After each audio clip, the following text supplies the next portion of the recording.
Donc on va attaquer le point de discussion. Bon, on est désolé, ça a un peu débordé à la fois à cause des communications qui étaient quelquefois un petit peu longues et qui étaient difficiles de raccourcir, surtout quand elles viennent d'ailleurs. Et donc on va se connecter avec notre panel. On a... Hello David. You heard me? Donc on n'a pas de son encore pour David. On va demander à Dominique Sarraguellier de monter.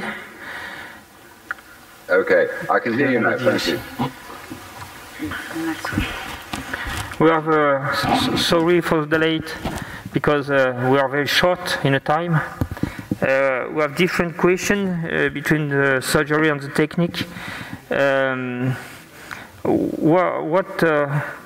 What do you think about UKA and the point technique are very important to do that?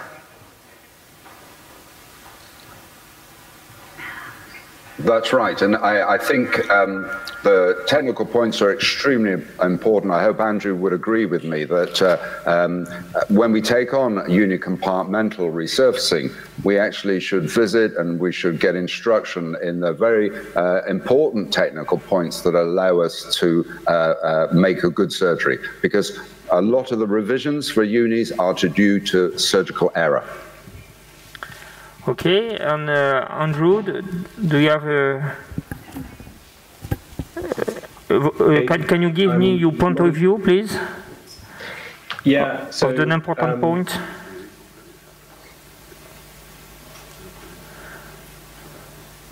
Faudra mettre le son, s'il vous plaît, de Andrew.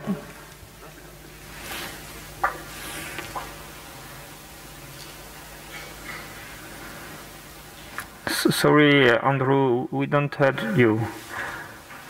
I know this is actually the best comment that Andrew has made for a long time. So I'm enjoying his comment. This is perfect. So let's keep him on mute. So I'm not muted at my end. Can you hear me? Yes, I can hear you now. Andrew, you can speak. It's okay for you. Okay. I'm sorry. It's very tempting to have David talk for me, but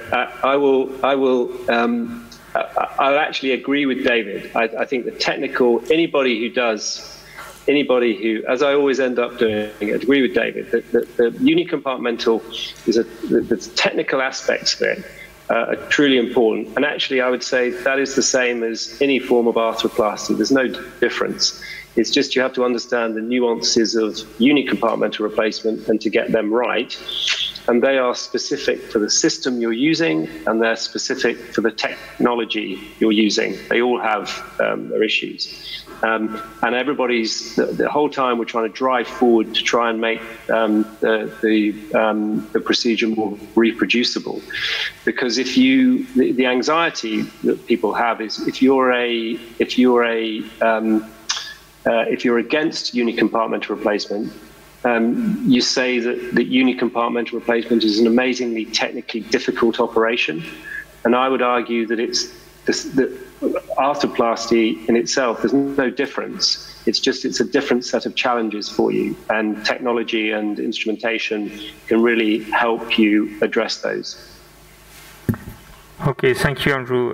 Dominique, est-ce que tu peux nous donner quelques points qui sont importants pour toi dans la technique et qui te paraissent indispensables lors de la mise en place d'une uni interne? Un petit mot tout d'abord sur le BMI, si tu me permets. Oui, bien sûr. Je ne tiens pas beaucoup compte véritablement du BMI parce que pour moi, une femme de 75 ans, 1m55, 75 kg, et un homme de 75 ans, 1m80, 100 kg, je crois que ce n'est pas tout à fait les mêmes conditions. Et je ne suis pas sûr que le BMI soit important dans ce cas-là. Autant chez la femme, en période post-ménopausique, sur un tibia qui n'est pas très large, on va mettre un tibia de petite taille, avec un point important. Je crains malheureusement que la résistance et la tolérance avec le temps soient moins importantes que chez un homme d'1m80 et 100 kg. Donc ça me paraît aussi important à considérer. Ensuite, ta question, c'était de dire quels sont les points importants. Dans la technique uni interne, est-ce que tu as des points qui t'apparaissent essentiels pour bien la faire et la réussir? Alors, dans la technique de l'uni interne, pendant des années, notamment au niveau de la coupe tibiale, j'avais été élevé un petit peu par Philippe Cartier et je faisais des coupes orthogonales au niveau du tibia. Ensuite, depuis une dizaine d'années, surtout depuis que j'utilise la navigation pour mettre mes prothèses unies, je mets un petit peu de varus dans le plateau tibial de 1 à 2 degrés. Et la pente postérieure, je ne dépasse jamais 5 degrés de pente postérieure, donc je mesure la pente postérieure du côté opposé, et globalement, je mets entre 3 et 5 degrés de pente postérieure. Ça, c'est au niveau du tibia. Puis ensuite, comme j'utilise un ancillaire qui est dépendant de la coupe tibiale, pour moi, il est fondamental de bien naviguer, de bien positionner l'implant tibial, parce qu'ensuite, la coupe fémorale va être calquée sur la coupe tibiale. Donc ça va être reproduit. Et finalement, j'attache énormément d'importance au tibia. Alors ensuite, il faut être très important de la coupe sagittale. La coupe sagittale est très importante et quand on tient le moteur, il faut que le moteur soit dans l'axe du pied. Il ne faut surtout pas qu'il soit en dedans ou en dehors, ce qui est totalement différent quand on met des unis externes, où le pied tourne en rotation interne, et si là on se met perpendiculaire, on va être très embêté, mais il va y avoir une distorsion entre le plateau et le fémur. Donc la coupe sagittale est essentielle. La coupe tibiale, j'en ai parlé, puis ensuite, eh bien, le fémur, il faut évidemment, quand on met son implant fémoral par rapport à la coupe tibiale, qui a priori a été faite de manière correcte, on n'a pas d'effet de quart, le carrossage dont on parlait tout à l'heure, donc il faut éviter absolument l'effet de quart, encore que certaines prothèses modernes, actuellement, qui sont très convexes, et j'en utilise une qui est comme ça, peut tolérer quelques degrés, comme on l'a dit tout à l'heure. Mais quand on a un implant fémoral qui est relativement plat, et que l'on a un effet de quart, c'est vraiment délétère sur la survie de la prothèse, puisque vous avez un tranchant qui va s'appuyer sur le polyéthylène et vous allez avoir des usures extrêmement précoces de cet implant. Donc ensuite, eh bien, l'axe que j'essaie d'obtenir en post-opératoire, 180 degrés, j'ai eu des déceptions. M'aligner sur 180, j'ai eu des usures du compartiment externe. Et là, malheureusement, le 180, je ne le fais plus. Ça m'arrive de temps en temps, malheureusement. Je suis pas non plus... j'ai fait quelques erreurs opératoires, même avec la navigation. Et quand je suis en 180, j'aime pas bien, parce que je vois souvent des patients, au bout de 8 mois, 9 mois, 10 mois, qui ont des douleurs du compartiment externe.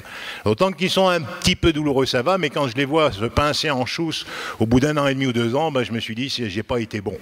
Donc j'aime bien avoir un varus résiduel de 1 à... Disons que ce que je sais, c'est pas 180 plus ou moins 2, comme j'ai vu tout à l'heure, c'est 179 plus ou moins 2. J'essaie chaque fois que je peux de rester avec un petit peu de varus. Voilà. Donc ça me paraît essentiel. Bon, merci Dominique de ces précisions. Bon, je suis un peu désolé, on va être obligé de couper la discussion parce que malheureusement, on est obligé de respecter le timing puisqu'on a l'industrie qui doit ensuite intervenir et il faut vraiment respecter nos sessions. So, thank you very much for your participation and we are very happy to see you and see you later. Ciao and thank you. Okay, bye-bye. Thank you. Voilà, merci beaucoup.